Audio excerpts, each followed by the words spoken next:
今天买了几个新鲜鸡翅膀，清洗干净，等会再沥干水分。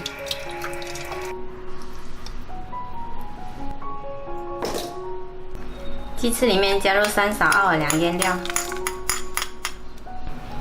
，2勺生抽，一点点老抽，再来加入小半碗清水，烧均匀腌制30分钟。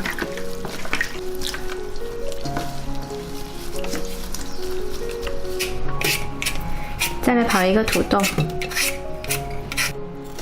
再切成块，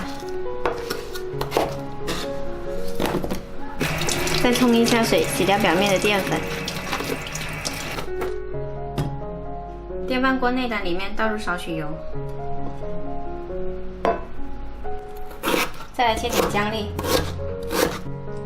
还有洋葱切小块，把洋葱、姜跟蒜一起加进来，然后把土豆加进来，腌制好的鸡翅膀也加进来。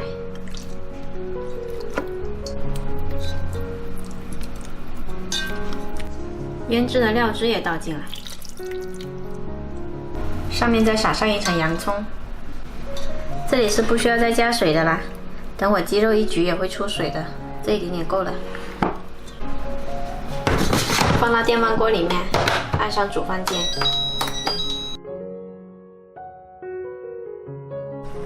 好了，我们的鸡翅焗好啦，哇，好香！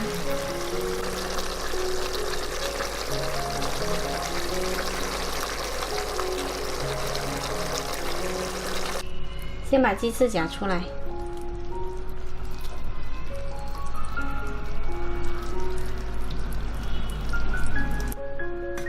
接着把土豆捞出来，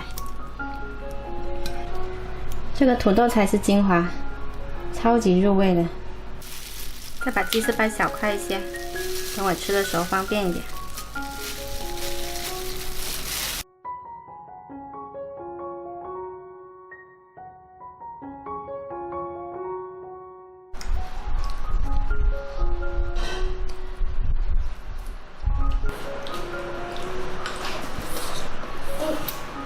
好吃吗？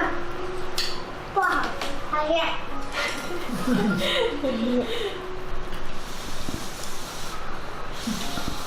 拿红干吧。你让我帮我把兔子